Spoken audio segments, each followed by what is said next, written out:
साथियों, कुछ राजनीतिक दल जिन्हें देश की जनता ने लोकतांत्रिक तरीके से नकार दिया है, वो आज कुछ किसानों को गुमराह करके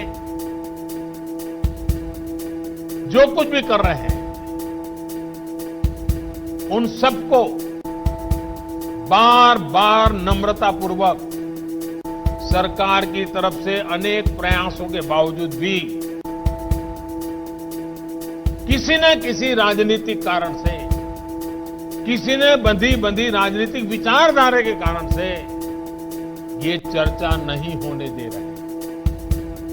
कृषि कानूनों के संदर्भ में ये जो पॉलिटिकल पार्टी की विचारधारा वाले जो कुछ लोग हैं, जो किसानों के कंधे पर बंदूकें फोड़ रहे हैं, कृषि कानूनों के संदर्भ में उनके पास ठोस तर्क न होने के कारण वो भांति के मुद्दों को किसानों के नाम पर उछाल रहे हैं। आपने देखा होगा, जब प्रारंभ हुआ था तो उनकी इतनी मांग थी कि भाई एमएसपी की गारंटी दो।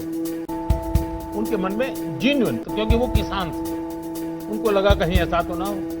लेकिन इसका माहौल दिखा करके ये राजनीतिक विचारधारा वाले चढ़ बैठे और अब एमएसपी वगैरह बाजू में क्या चल रहा है, ये लोग हिंसा के आरोपी ऐसे लोगों को जेल से छुड़ाने की मांगे कर रहे हैं। देश में आधुनिक हाईवेज बने, निर्माण हो, जो पिछली सब सरकारों ने किया था। ये लोग भी उस सरकारों में समर्थन करते थे, भागीदार थे। अब कहते हैं टोल टैक्स नहीं होगा, टोल खाली कर दो। भाई, किसान का विषय छोड़ करके नई जगह पे क्यों जाना पड़ रहा है? जो नीतियां पहले के समय से चली आ रही है, अब ये किसान आंदोलन की आड़ में उनका भी विरोध कर रहे हैं, टोल नाकों का विरोध कर रहे हैं। साथियों, ऐसी परिस्थिति में भी देश भर के किसानों ने कृषि सुधारों का भरपूर समर्थन किया, भरपूर स्वागत किया। मैं सभी किसानों का आभार व्यक्त करता हूं। मैं सर झुका करके उनको प्रणाम करता हूं कि देश को आगे ले जाने के लिए देश के कोटि कोटि किसान आज इस निर्णय के साथ, हिम्मत के साथ खड़े हुए। और मैं मेरे किसान भाइयों बहनों को भरोसा दिलाता हूं कि आपके विश्वास पर हम कोई आंच नहीं आने देंगे। पिछले दिनों अनेक राज्य, और ये बात समझनी होगी, अनेक राज्य, चाहे असम हो या इधर राजस्थान, जम्मू कश्मीर हो, ऐसे कई जगह पे पंचायतों के चुनाव हुए। इनमें प्रमुखतया ग्रामीण क्षेत्र के लोगों को ही वोट देना होता है, एक प्रकार से किसान को ही वोट देना होता है।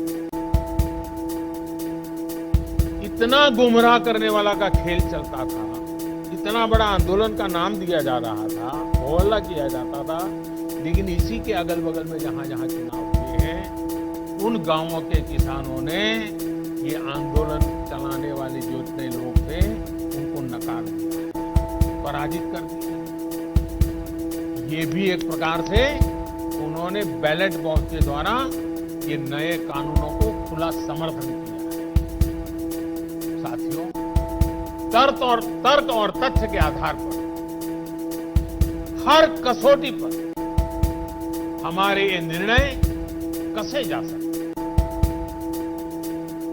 उसमें कोई कमी है तो उसको इंगित करना चाहिए, लोकतंत्र है। हमें सब प्रकार का भगवान ने ज्ञान दिया, ऐसा दावा हमारा नहीं है। लेकिन बात तो हो, इन बातों के बावजूद भी लोकतंत्र में अटूट आस्था और श्रद्धा होने के कारण, किसानों के प्रति हमारा समर्पण होने के कारण, हर समय किसानों के हर मुद्दे पर चर्चा के लिए सरकार तैयार है। समाधान के लिए हम खुला मन लेकर के चल रहे हैं। कई दल ऐसे भी हैं जो इन्हीं कृषि सुधारकारों के पक्ष में रहे हैं। उनके लिखित बयान भी हमने देखे हैं। वो आज अपनी कही बात से ही मुकर गए हैं। उनकी भाषा बदल गई है। वो राजनीतिक नेता जो किसानों को भ्रमित करने में जुटे हुए हैं, जिनकी लोकतंत्र में रत्ती भर भी श्रद्धा नहीं है, वो विश्वास ही नहीं करते डेमोक्रेसी में। दुनिया के कई देशों में उनका परिचय है लोगों को। ऐसे लोगों के जो भी उन्होंने कहा है पिछले, जिस प्रकार के अनलगढ़ आरोप लगाए हैं, जिस भाषा का प्रयोग किया,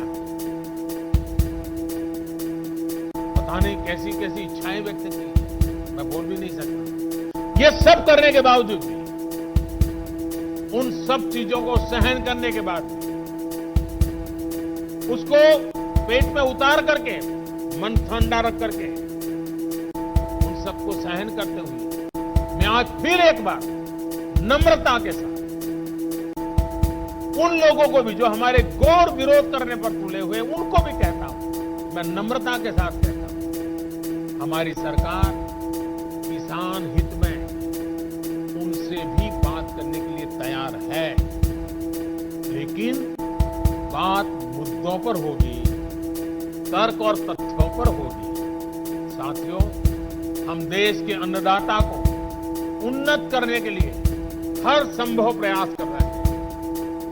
जब आपकी उन्नति होगी तो पूरे राष्ट्र की उन्नति तय है। सिर्फ आत्मनिर्भर किसान ही आत्मनिर्भर भारत की नींव डाल सकते हैं। मेरे देश के किसानों से आग्रह है, किसी के बहकावे में ना आए, किसी के झूठ को न स्वीकारें, तर्क और तथ्य के आधार बनाकर ही सोचे विचारें।